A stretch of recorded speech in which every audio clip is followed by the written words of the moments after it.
Good morning, everyone, and welcome to the class. We are doing the chapter Judiciary, and under this chapter, we have started this chapter with the role of the judiciary, the role played by the judiciary in the governance of the country, and then we have seen that the role played by judiciary is so important that it must act in an independent manner, because if judiciary uh, lacks independence, then in that case there will not be justice in the society. So it is very much important for judiciary to be independent, and for that purpose only our constitution makers have made provisions to make the judiciary independent. And then we have seen the structure of judiciary in our country, which we have seen that it's integrated judicial system we have, in which we have like pyramidal structure. At the lower level there are district courts, subordinate courts, which are largest in number, and then at the state level there are high courts, which are lesser in number, lesser than the district courts, and then at the apex level there is a Supreme Court. So it's a pyramidal structure in which we find that all the decisions taken by the this upper higher courts, that is binding on the lower courts. It means है ना, जो भी higher courts decision लेते हैं वो lower courts पे binding होता है, या फिर इसको हम ऐसे भी समझ सकते हैं कि an appellate system works in which a person can appeal to a higher court, है ना, if they believe that the judgment which was passed by the lower court is not just. So this is also we mean by integrated judicial system, and this we understood by an example of that Sudha state versus Laxman Kumar and others, है ना, जिसमें हमने सुधा और लक्ष्मण की story को देखा था. तो उसमें हमने देखा कैसे एपेलेट सिस्टम जो है वो काम करता है. Okay, and then now after that we discussed about different branches of the legal system, in which we have seen there are two branches, criminal and civil law. Criminal law, civil law, इसको इसके difference को हमने समझा था. And now we are doing this segment, that does everyone have access to the courts. Courts are very much important in order to maintain justice in society, in order to deliver justice in society. The courts are very important. We have seen the role of the courts. The courts are the custodian of our fundamental rights. If any law is broken by anyone in the country, we can approach the court through the police station, है ना. But here we have discussed about this also, that the process, legal process in our country is very complex. It is very difficult to understand for an illiterate person. Not only this, it's a very lengthy process also. It takes too much time, and it takes too much money as well. So if we are not having enough money, if we are not having enough time and knowledge, then actually in actual practice what we find, that the courts become this unaccessible to the poor people, है ना. Court में हम नहीं जा पाते अगर हम poor हैं, अगर हमारे पास नॉलेज नहीं है, अगर हमारे पास पैसे नहीं हैं, टाइम नहीं है. If I am a daily veg earner, then I cannot afford to go to the court, because if I go to the court, then how will I earn our livelihood? How will I earn my livelihood? है ना. So in our country what we find, that though everything is the provisions are very good in the constitution, but in practice we find that so many problems occur, है ना. It is not possible for the illiterate and poor people to access the court to get the justice. They are knowing, many times they are knowing that something illegal is going on. They are victim of some illegal act. Still they can't afford to go to the court because they don't have money, they don't have time, they don't have knowledge. Many times they are not knowing what are the provisions of the constitution, what are the laws of the land. So this is the this you can understand there is lack of knowledge,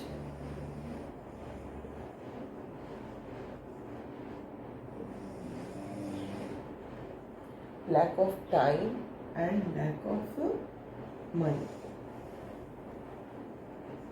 These are the three reasons for which poor people cannot afford to go to the courts. And that is the reason that in practice what happened, that in 1980s our Supreme Court has devised a mechanism which is called PIL, which I just introduced you about this in the previous class. This is called public interest litigation, है ना. इसका ये मतलब है, पहले तो इसके literal meaning को you should understand that the litigation which is done in the public interest, that is called PIL. Okay, so if a person is not a victim of any act, still the person or any organization has right to file a petition in court on behalf of other people. This is called public interest litigation, जिसमें victim हम नहीं है, victim कोई और है, उसके behalf में हम ये petition का मतलब एक तरह से complain ही होता है कि हम ये complaint फाइल कर रहे हैं कोर्ट में कि वहाँ पर injustice हो रही है. तो this is what this litigation is done, not in the interest of our own but in the interest of the public, because the person who is against whom some exploitation is going on, that person or group of people are not they are not having enough money, they are not having enough time or knowledge so that they can fight for themselves. So if they are not able to fight for themselves, there are others, there are other individuals, there are other organizations who are ready to fight for them. This is public interest litigation. Okay, so it started in 1980s by the initiative of our Supreme Court only. ठीक है, हमारा जो supreme court है उसी की initiative पे ये start हुआ था, because it is not given in our constitution. Our constitution makers, they were not they cannot be aware of all the situation what is going to be come in future, है ना. बहुत सारी चीज़ें जब practice में आती तो पता चलता है कि उसमें क्या क्या प्रॉब्लम्स हैं. तो इसी तरह से हमारे कॉन्स्टिट्यूशन मेकर्स को भी इस बात का अंदाज़ा नहीं था कि हमारे लीगल सिस्टम से क्या प्रॉब्लम्स आ सकती हैं. तो इसको स्टार्ट किया सुप्रीम कोर्ट ने, ठीक है. और इसका यही मतलब होता है कि PIL कहीं भी जा हो सकता है, यानी कि सिर्फ हम सुप्रीम कोर्ट में ही फाइल कर सकते हैं. We can file the PIL in high courts also, है ना, हाई कोर्ट और सुप्रीम कोर्ट. और इसके बाद यही जब से PIL स्टार्ट हुआ तब से इस लीगल प्रोसेस को बहुत ही ज़्यादा सिंप्लीफाई कर दिया गया. और कंडीशन ये हो गई कि अगर कोई लेटर या टेलीग्राम सुप्रीम कोर्ट या हाई कोर्ट को एड्रेस करके लिखता है, suppose the person is not in a condition to file a proper petition, he is not in a condition to file petition in a proper manner, he is only simply writing a telegram or a letter to the Supreme Court or High Court, then it will also be considered as a petition. It was this judgment was delivered by Supreme Court. ऐसा हुआ था कि कुछ बिहार की jail में कुछ inmates जो थे they were under trials. Under trials का मतलब क्या होता है कि उन पे ट्रायल चल रहा था, कन्विक्टेड नहीं थे. देखो there are two terms, you just try to understand.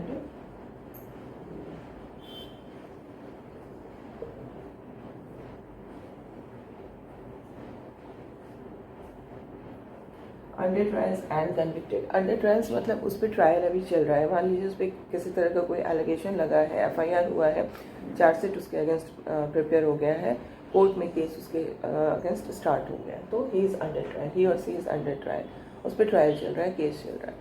और कन्विक्ट क्या होता है कि आप पे प्रूफ हो गया, केस चला, जज ने आपके अगेंस्ट में जजमेंट दे दिया कि आपको 10 साल की सज़ा होगी, 15 साल की सज़ा होगी, वॉट एवर इट इज़, है ना. तो कन्विक्टेड का मतलब you have done a crime, and for that crime you have got a punishment as well. And when you are under trial, it means that it is not proved that you have done a crime. It is just that a charge sheet have been filed against you by the police, and now the court is and now the trial is going on in the court. ठीक है, तो अब जो under trial है, ऐसे बिहार में बहुत सारे ऐसे केसेस उस समय थे 1980s की हम बात कर रहे हैं, जहाँ की अंडर ट्रायल सालों साल से 20 years, 25 years, 30 years वो जेल में बंद है, because they are under trials. उनका ट्रायल हो नहीं रहा है, कोर्ट का केस ख़त्म नहीं हो रहा है, एक पर एक डेट पर डेट आ रही है, केस का निपटारा नहीं हो रहा है, और वो लोग बिना कन्विक्शन के, बिना अभी वो कन्विक्टेड नहीं है, still they are in the jail, और बहुत मामूली क्राइम किए हुए लोग. तो और फिर बहुत सारे टॉर्चर्स भी हो रहे थे कस्टडी में. तो इन सब को लेकर के एक जो अंडर ट्रायल था उसने एक चिट्ठी लिखी थी, स्क्रिबल किया था काफ़ी मुश्किल से जेल में से. वो चिट्ठी लिखी उसने सुप्रीम कोर्ट के नाम से उस चिट्ठी को भेजा था. ठीक है, तो इससे क्या हुआ कि जो सुप्रीम कोर्ट थी उसने इसको पेटिशन के फॉर्म में लिया था, और वहीं से करीब करीब उसी से, उसके पहले भी कुछ ऐसे केसेस हुए थे. ये these are the initial cases जबकि पब्लिक इंटरेस्ट लिटिगेशन की स्टार्टिंग होती है. ठीक है, so in this way early years में यही हुआ था कि PIL जो था it was use to secure justice on a large number of issues like rescuing bonded labour. Bonded labour हमारे यहाँ अब ख़त्म हो चुका है. बॉन्डेड लेबर का क्या मतलब होता है कि आपको जो भी काम करवाया जा रहा है उसके लिए जो रेम्यूनरेशन है, जो रीपेमेंट है, वो उसके अकॉर्डिंगली नहीं हो रहा है, काम के अकॉर्डिंगली नहीं हो रहा है ना. और you are bound to do the work. आपको वो एकदम आप उस काम से इनकार नहीं कर सकते, आपको काम करना ही है, तो उसको बॉन्डेड लेबर कहते हैं. तो इस तरह के बॉन्डेड लेबर का अगर केस हो रहा है, कहीं पर इनह्यूमन कंडीशन में काम किया जा रहा है ना, और तो इन सब मामलों में ही ये जो PIL की जो है वो स्टार्टिंग हुई थी. ठीक है, अभी आपके यू मस्ट बी नोइंग कि जो गवर्नमेंट स्कूल्स होते हैं वहाँ पर क्या होता है, मिड डे मील की कॉन्सेप्ट है, mid day meal. Okay, so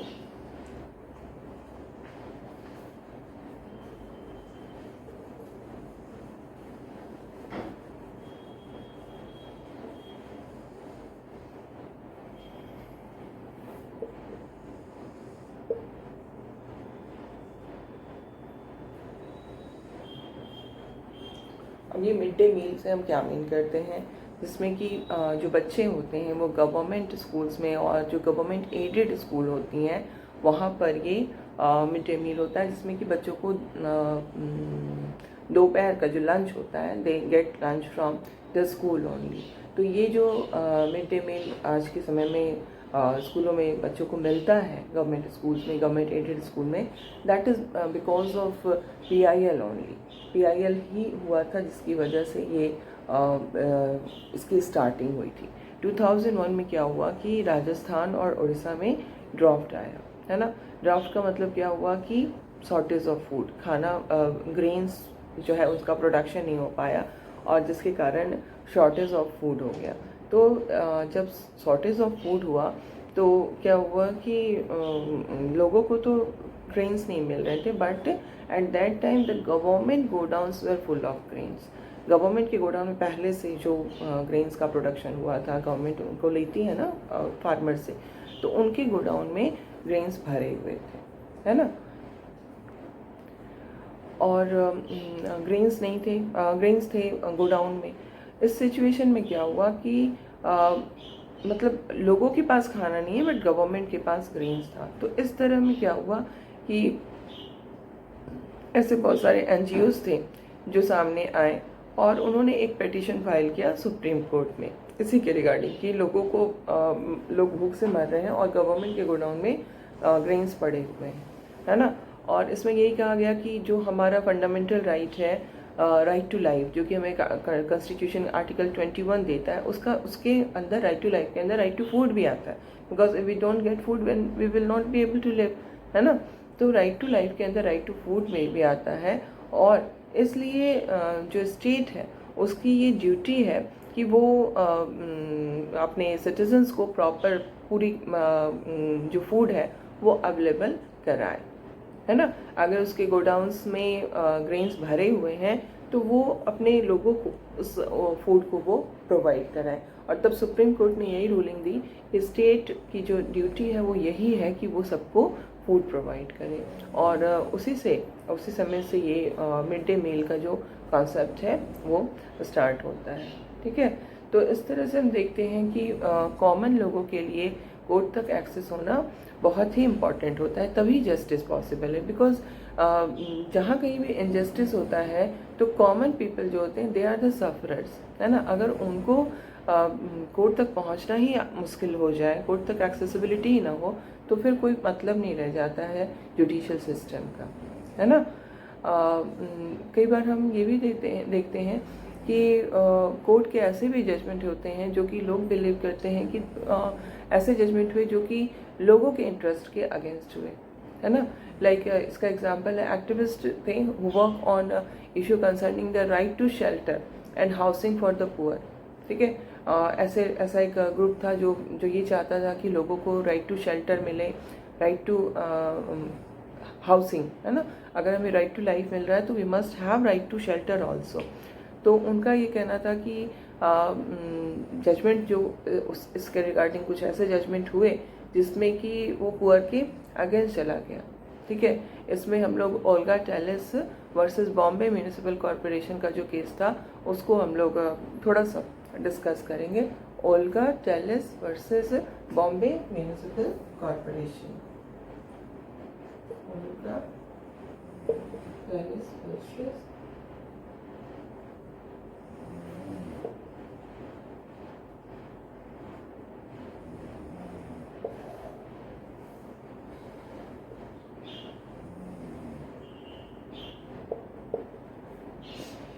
okay. इस केस में क्या हुआ था, it's about those people who are vendors, है ना। जो वेंडर्स होते हैं और उनके अगेंस्ट में municipal corporation, Bombay municipal corporation ने एक लॉ लाया कि वो अपना जो उनका एक टेम्प्रेरी जो शॉप होता है वो नहीं लगा सकते हैं, ठीक है। तो इसके अगेंस्ट ही ये केस हुआ था जिसको हम Olga Tellis versus Bombay municipal corporation कहते हैं। इसमें इस बेसिस पे बॉम्बे म्यूनिसिपल कॉरपोरेशन के इस ऑर्डर को चैलेंज किया गया कि this order is against the livelihood of the people, because जो वेंडर्स हैं, जो हॉकर्स हैं, street hawkers, vendors, they are getting their livelihood from their work, है ना। जो भी वो स्ट्रीट हॉकर्स हॉकिंग का काम कर रहे हैं, वेंडिंग का काम कर रहे हैं, तो ये उनकी लाइवलीहुड है।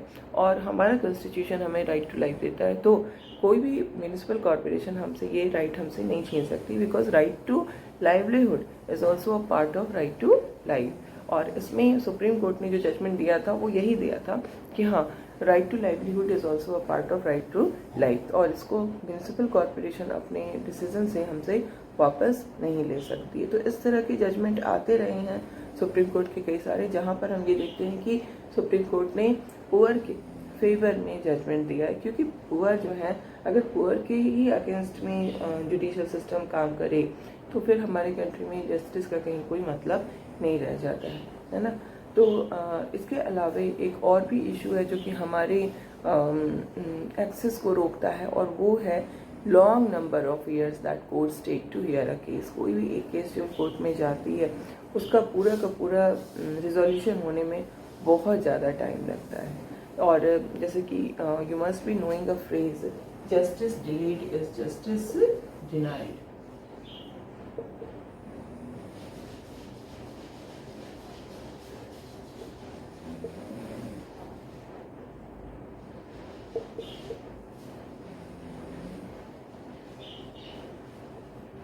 ओके, इसका क्या मतलब हुआ? अगर जस्टिस में डिले होती है तो वो जस्टिस नहीं हो रहा है, इसका मतलब, बिकॉज डिले से सारे जस्टिस का जो फ़ायदा होना चाहिए था वो सारे फ़ायदे ख़त्म हो जाते हैं। ये प्रॉब्लम हमारे जुडिशल सिस्टम की एक बहुत बड़ी प्रॉब्लम है, जहाँ पर नंबर ऑफ़ केसेस बहुत ज़्यादा हैं।